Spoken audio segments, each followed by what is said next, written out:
It all started on a quiet suburban street, the kind of neighborhood where lawns were trimmed with precision, mailboxes matched, and the biggest excitement of the week was the garbage truck's arrival on Tuesday mornings. I had moved there 3 years ago, chasing that promise of peace and quiet after leaving the chaos of city life. The house was perfect, a tidy 2-story with a sprawling backyard that backed up to a wooded area. It was my sanctuary, and I planned to keep it that way. The problem was the lack of privacy. My backyard, while spacious, was completely open to the neighboring lots. Every barbecue, every quiet evening with a glass of wine, every time I let my dog run loose, it all felt like it was on display. So, I did what any reasonable homeowner would do. I invested in a beautiful 6-foot cedar fence. Sturdy, tasteful, and within the guidelines of the HOA bylaws, or so I thought. The installation was quick, professional, and honestly made the backyard feel like a private paradise. I could finally sit outside without worrying about the prying eyes of my neighbors. But I underestimated just how much attention the new fence would draw, and from the worst possible neighbor. Her name was Karen. Well, that wasn't her actual name, but that's what everyone in the neighborhood called her. The moment the fence went up, she made her presence known. Karen lived 2 houses down, a self-proclaimed protector of the neighborhood, which really meant she spent her days peeking through her curtains, looking for any reason to file a complaint with the HOA. At first, I noticed her lingering looks, the way she'd stand at the edge of her driveway, hands on hips, glaring at the workers as they finished the installation. I brushed it off. Maybe she was just curious. Maybe she was just jealous of how nice the fence looked. But the first real sign of trouble came a week later, when a letter arrived in my mailbox, stamped with the logo of the neighborhood HOA. The letter was formal, stuffed with legal-sounding language that made my head spin, but the gist of it was simple. My fence was too tall and not in compliance with HOA regulations. I was ordered to correct the violation within 30 days or face fines. I was confused at first. I had checked the bylaws before starting the project, more than once. 6 feet was perfectly legal, and the contractor even confirmed it before digging the first post hole. I reread the letter again and again, trying to find some loophole or misunderstanding, but it didn't make sense. And then it clicked. Karen. Of course. Who else would have cared enough to complain? She must have called the HOA, spinning some story about my fence being a blight on the neighborhood or whatever nonsense she could come up with. I tried to ignore it, hoping it would blow over. But then came the second letter, this time with a notice of an impending fine of $100 per day until the violation was resolved. My stomach dropped. The HOA wasn't just making noise, they were coming for me, and they weren't going to stop until I complied. That evening, I sat on my porch, staring at that beautiful cedar fence and trying to decide what to do. I could take it down, spend thousands of dollars to replace it with something shorter, and hope Karen would leave me alone. Or I could fight back. I chose to fight. First, I dug out my copy of the HOA bylaws and highlighted every section that mentioned fencing. Sure enough, there it was in black and white, maximum fence height of 6 feet permitted, provided it does not obstruct utility easements or public right-of-way. My fence met every single requirement. No violations. No exceptions. Armed with my paperwork, I marched into the next HOA meeting. The room was packed, as always, with neighbors discussing everything from landscaping violations to noise complaints. I sat in the back, silent, as Karen took her usual seat near the front, acting like she owned the place. When it was my turn to speak, I laid out my case clearly, citing every clause and subsection that proved my fence was perfectly legal. I handed copies to the board members, watching their expressions shift as they skimmed the documents. For a moment, I thought I had won. But then Karen spoke up. She claimed the fence blocked her view, that it changed the character of the neighborhood, and that several neighbors had expressed concern, though she never named a single one. She demanded they enforce the spirit of the rules, even if the letter of the law wasn't on her side. The board, spineless as ever, sided with her. They upheld the violation, claimed I had misinterpreted the guidelines, and gave me 2 weeks to bring the fence into compliance. I left that meeting furious. It wasn't just about the fence anymore. It was about principle. Karen thought she could bully me into submission, and the HOA was enabling her. That night, I sat at my kitchen table, staring at the stack of papers, and made a decision. If they wanted a fight, I was going to give them one. I hired a real estate attorney the next day. We reviewed every bylaw, every precedent, every document the HOA had ever filed. My attorney assured me I had an airtight case. The HOA had no legal basis for their demands, and if they pushed it, they'd be the ones in violation of their own charter. The letters from my attorney went out the following week: firm, professional, and crystal clear. Remove the violation notice. Stop the fines. Or face legal action. Karen didn't take that well. I started noticing her more often, pacing in front of my house, whispering to other neighbors, even taking pictures of my property. She was relentless, and it only fueled my resolve. I was done being polite. Done being quiet. And as the legal battle started to heat up, I realized something important. This wasn't just about offense anymore. This was about standing my ground, and making sure Karen learned a lesson she'd never forget. The first cracks in her perfect little world were starting to show. And I was ready to widen them. The letters from my attorney must have hit the HOA like a thunderclap, because for the first time in weeks, the endless stream of fines suddenly stopped. No more threatening envelopes in my mailbox, no more bold, red-letter final notice stamps glaring at me as I walked up the driveway. But silence didn't mean surrender. Not in this neighborhood. Not with Karen pulling the strings. I knew it was only a matter of time before they regrouped. The HOA board had been humiliated at that last meeting, and Karen wasn't the type to lick her wounds quietly. She thrived on control, and I had dared to take that control away. The first sign of retaliation came a few days later. It started small, almost petty. A note taped to my door about my trash cans being visible from the street, even though they were neatly tucked along the side of the garage, like everyone else's. A few days later, another letter arrived, this one citing unauthorized landscaping modifications. I laughed when I read that one. The modification was a single flower bed I had planted months before, and it hadn't raised a single eyebrow until now. Karen was trying to rattle me, but I didn't bite. Every letter went straight to my attorney, and every time, he responded with the same calm, measured professionalism that made me wish I'd hired him sooner. Still, the tension was building. Neighbors started whispering when I walked by, some supportive, others clearly buying into Karen's narrative that I was disrupting the harmony of the neighborhood. It was like living under a microscope, every move watched, every action twisted into something sinister. But I had something Karen didn't: the truth. While she was busy stirring up gossip and filing bogus complaints, my attorney and I were preparing for war. We gathered every document we could: the original HOA bylaws, the amendments, the correspondence trail from the moment the first violation letter arrived. The more we dug, the more glaring their mistakes became. They had no legal basis for their claim. None. And yet they had fined me, threatened me, and tried to publicly shame me into compliance. We filed the lawsuit 2 weeks later. The suit named the HOA as a defendant for wrongful fines and harassment, and my attorney made sure Karen's name was included in the complaint as the instigator of the entire mess. It wasn't just about having the fence recognized as legal anymore. It was about holding them accountable, every single one of them. The news spread through the neighborhood like wildfire. For a week, you could feel the shift in the air. People avoided eye contact, conversation stopped when I walked by, and even Karen seemed rattled. She stopped pacing in front of my house, stopped taking her little surveillance photos. But I could still feel her eyes on me, burning holes from behind those ever-present curtains. When the court date was set, I knew it was game time. The morning of the hearing, the courthouse was buzzing with activity. I remember sitting in that cold, sterile room, my attorney by my side, as the judge took the bench.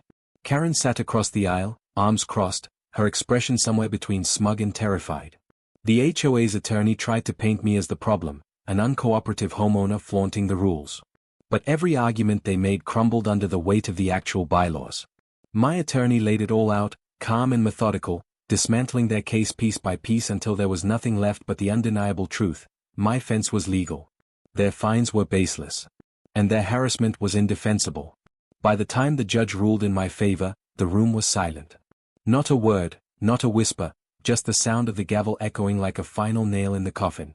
The HOA was ordered to remove all violations, refund the fines I had paid, and cover my legal fees. As for Karen, the judge's stern warning about harassment and malicious complaints left her pale and speechless. I walked out of that courthouse feeling lighter than I had in months. I thought it was over. But I should have known better. Because if there was one thing Karen hated more than being wrong, it was being embarrassed. And I had just humiliated her in front of the entire neighborhood. The battle may have been won, but the war was far from over. The very next morning, I found a fresh note in my mailbox, unsigned, but unmistakably hers. It was short, just 5 words scribbled in angry handwriting: "This isn't over. Watch yourself." I crumpled it in my hand, staring out at my backyard, at that beautiful cedar fence that had started this entire mess. No, I thought. This isn't over. And if Karen wanted to escalate things, I was ready. After the victory in court, you would think that Karen might finally take the loss and move on with her life. After all, the judge had been crystal clear, the HOA had been embarrassed, and the whole neighborhood now knew she had been the one behind the drama. But that's not who Karen was. For someone like her, being wrong wasn't an option. She needed control like she needed air, and now that control had slipped through her fingers. Losing in court didn't humble her, it fueled her. It started with the stairs. Every time I stepped outside, whether to water my plants, grab the mail, or just sit on my back porch, I could feel her eyes on me from behind those gauzy curtains in her living room. The sight of her face, twisted into a scowl, became so constant that it stopped startling me. Then came the whispers. Neighbors who had once waved and smiled now avoided me, some of them ducking their heads, others shooting me quick, judgmental glances. It didn't take long to piece together why. Karen had been busy, spinning her own version of events. According to her, I hadn't won anything. I had bullied the HOA, lawyered up to intimidate them, and turned a simple dispute into an expensive nightmare for everyone. But even the gossip wasn't enough to satisfy her. The first real sign that she was escalating came one Thursday morning. I opened my mailbox to find a bright orange violation notice, again. This time, it claimed my grass was overgrown and a hazard to the community's appearance. The irony was almost laughable, considering my lawn was one of the best kept on the street. The letters came steadily after that. Complaints about the color of my mulch. Complaints about a non-approved bird feeder hanging in the backyard. Complaints about my car being parked too close to the sidewalk. Every one of them was bogus, and every one of them was immediately forwarded to my attorney, who shut them down just as quickly. But the harassment wasn't just paper and ink anymore. Late at night, I started hearing strange noises outside. At first, it was subtle, the sound of footsteps on gravel, the faint scrape of something against the fence. One night, I flicked on the porch light just in time to catch a shadow darting back toward Karen's yard. Another time, I found a small scratch along one of the cedar panels, as though someone had deliberately dragged something sharp across the wood.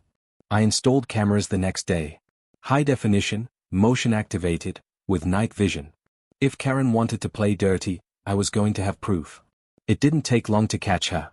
The footage showed her creeping along the property line in the dead of night, cell phone flashlight in hand, snapping photos of my fence from every angle.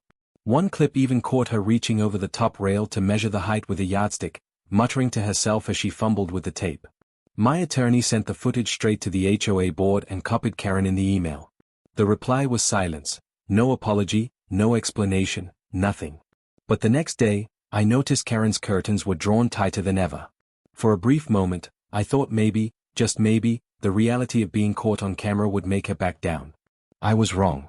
A week later, the construction started. I woke up one Saturday to the sound of drilling and hammering. When I stepped outside, I saw it, a brand new fence going up around Karen's backyard. Only this one wasn't just tall, it was massive. Taller than mine by at least 2 feet, with solid panels that completely blocked her yard from view. It was the kind of fence you'd expect around a compound, not a suburban home. I could see what she was doing. This wasn't about privacy. This was about sending a message, about outdoing me, proving that she could one-up my offensive 6-foot cedar fence. But here's the thing, Karen didn't bother with permits. I didn't have to dig far to confirm it. The city had strict regulations about fence height, and anything over 6 feet required special approval. When I called the local zoning office, they confirmed it. No application, no permit, nothing on file. For a moment, I considered letting it go, just to avoid more drama. But the longer I stared at that towering wall of wood, the angrier I got. Karen had dragged me through months of hell, over a fence that was perfectly legal, while she herself was now blatantly violating city codes. So I made the call. A city inspector came out the following week, clipboard in hand, and spent a good half-hour walking the perimeter of her property. Karen stood on her porch, arms folded, glaring as the inspector jotted down notes. By the time he left, her face was bright red. A formal notice went up on her front door the next morning. She had 30 days to either apply for the proper permits or tear the fence down. That night, I sat in my backyard with a glass of wine, watching the sun dip behind the horizon, and thought about everything that had led to this moment. Karen had wanted a fight. She had started a war. And now, for the first time, she was the one on the defensive. But deep down, I knew it wouldn't end here. Karen wasn't the type to surrender. And as the days ticked by, I could feel the storm brewing, heavier and darker with every passing hour. The notice on Karen's front door stayed there for 2 days before disappearing. By the end of the week, a smaller sign appeared on her lawn, a permit application in progress. It should have been a sign that she was finally backing down, finally accepting that her over-the-top fence wasn't going to fly. But that wasn't Karen's style. Instead, the tension in the neighborhood thickened, like the air before a summer storm. People whispered louder now, their conversations sharp and quick as I passed by. It didn't take a genius to figure out who was feeding them her version of the story, the unhinged neighbor who was harassing her, the one who had weaponized the city against her. I ignored it. At least, I tried to. But the quiet glares and hushed voices started to wear me down. It wasn't just Karen anymore, it was the sense that the entire street had chosen sides. And for most of them, siding with Karen was easier than questioning her. The harassment ramped up. One morning, I found my trash cans tipped over, garbage strewn across my driveway. A few days later, someone egged my mailbox. My cameras caught glimpses, the quick flash of a figure darting into the shadows, but never a clear enough shot to prove anything. And then there was the letter. It came in a plain white envelope, no return address, no name. Just a single sheet of paper with blocky, printed words. Take down the fence, or else. I turned it over in my hands a dozen times, my pulse pounding. It was childish, sure, but there was a weight to it, a threat just vague enough to make me wonder what or else really meant. I forwarded the note to my attorney, who recommended filing a police report. The officer who came to my door was polite but non-committal, promising to keep an eye on things and suggesting I be careful. It wasn't exactly comforting. Meanwhile, the city inspector kept making visits to Karen's property, documenting her lack of progress. The clock on her 30-day deadline was ticking, and she knew it. Every evening, I'd see her pacing along her porch, phone pressed to her ear, gesturing wildly as she ranted to whoever would listen. Then, one morning, the fence was gone. I woke up to the sound of power tools and shouting, stepped outside, and watched as a crew methodically dismantled the towering wall of wood Karen had built. Panel by panel, post by post, her fortress came down, leaving behind nothing but an empty, gaping yard and a few jagged holes in the soil. For a moment, I almost felt sorry for her. Almost. But the look she shot me when she caught me watching was enough to wipe away any shred of sympathy. Hatred burned in her eyes, cold, sharp, and unrelenting. The neighborhood was quieter after that, at least for a little while. But the quiet didn't feel safe. It felt heavy, like the eerie calm before a tornado touches down. Then the rumors started again. According to the neighborhood grapevine, Karen was planning to sue me. She was telling anyone who would listen that I had sabotaged her fence, that I had colluded with the city inspector, that I was harassing her and ruining the neighborhood. I tried to ignore it, but deep down, I knew it wasn't just talk. Karen wasn't going to let this go. Not after the embarrassment of losing in court, not after being forced to tear down her monument of spite. Sure enough, the letter from her attorney arrived a week later. It was laughable, full of baseless accusations and empty threats, but my attorney advised me to take it seriously. We drafted a firm response, dismantling her claims point by point, and sent it back within 24 hours. And then, silence. No more letters. No more harassment. No more late-night prowling along the property line. At first, I thought maybe she had finally realized she was beaten.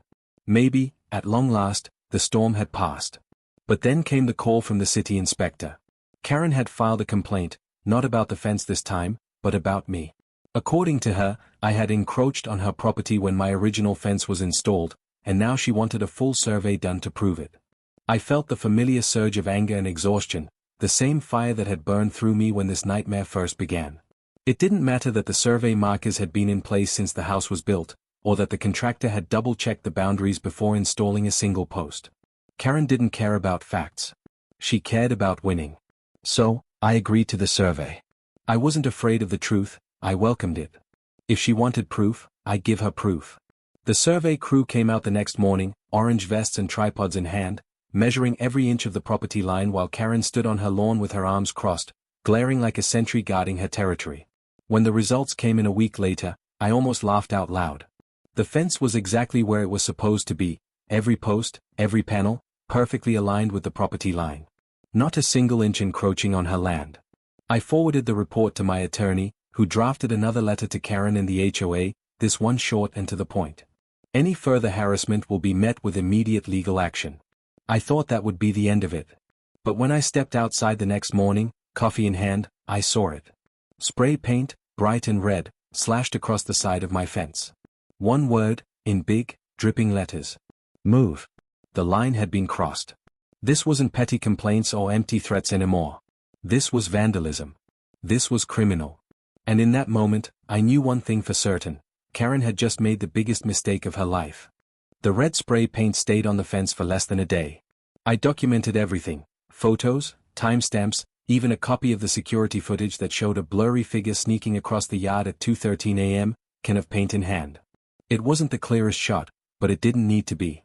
Everyone in the neighborhood knew exactly who it was. By 9 a.m., I had already filed a police report. The officer didn't bother hiding his irritation as he wrote up the vandalism claim, promising that they'd look into it. I sent the footage and report straight to my attorney, who immediately began drafting a formal complaint against Karen for property damage and harassment. That afternoon, I had a professional cleaning crew scrub the fence clean, leaving the cedar panels gleaming like new. But even as the paint disappeared, the sense of violation stayed, heavy and bitter. This wasn't just a feud anymore. It was open war. The neighborhood, of course, was buzzing. Some people pretended not to notice, but others watched me closely, their expressions a strange mix of curiosity and quiet approval. I could feel the shift in the air, the subtle way people started distancing themselves from Karen, the way their conversations fell silent when she stormed by. For the first time since this nightmare began, I wasn't the only one fighting back. A week later, the police came knocking. I opened the door to find two officers standing on my porch, their cruiser parked at the curb. They were polite but firm. Karen had been questioned after the vandalism report, and while she denied everything, the footage combined with witness statements from nearby neighbors had been enough for them to issue a formal warning. A warning wasn't much, but it was a start. I thought maybe, just maybe, the legal pressure and the embarrassment of being publicly called out would finally make her stop. But if Karen was rattled, she didn't show it. Instead, she doubled down. Anonymous posts started appearing on the neighborhood's online forum, accusing me of being a danger to the community and harassing a single woman living alone. Thinly veiled comments about unstable neighbors circulated through local Facebook groups, their wording just vague enough to avoid direct blame but sharp enough that everyone knew who they were about. I documented it all, every screenshot, every timestamp, every post. My attorney's advice was clear: build the case, piece by piece. The final straw came 2 weeks later. I came home from work to find a city code enforcement officer parked in front of my house. He explained, in a carefully neutral tone, that they'd received an anonymous complaint about illegal modifications to my backyard, modifications that didn't exist.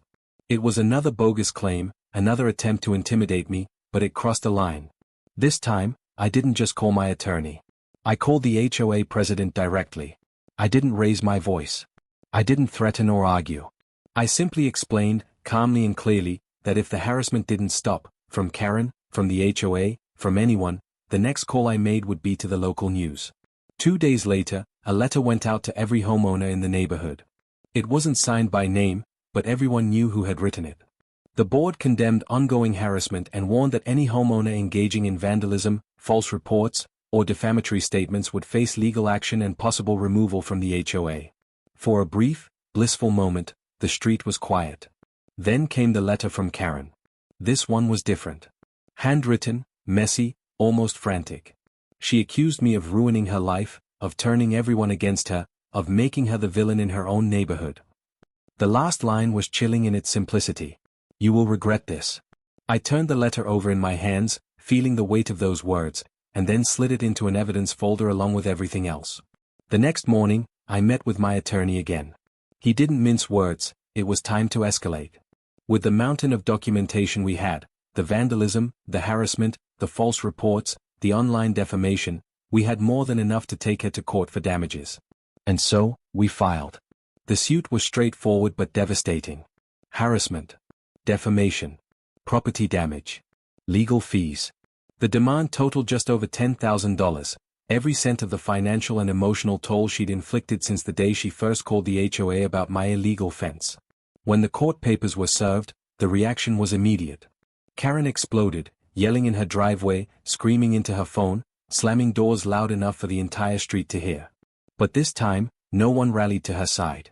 By the time the court date rolled around, the tide had turned completely. Neighbors who had once avoided me now stopped to chat, offering quiet words of support. Some even admitted, in hushed tones, that they'd been afraid of her for years, that my fight had shown them it was possible to stand up to her. The hearing itself was almost anticlimactic. My attorney presented the evidence, clear, undeniable, and meticulously organized. Karen's attorney sputtered and stumbled through a weak defense, but it didn't matter.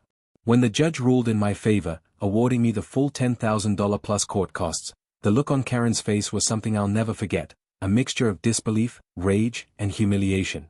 That night, I sat in my backyard, glass of wine in hand, and looked at the fence that had started it all. For the first time in months, the air felt still. Peaceful. But deep down, I knew this wasn't just a victory. This was the beginning of the end. Because Karen might have lost the battle, but I had no doubt she'd try, one last time, to win the war.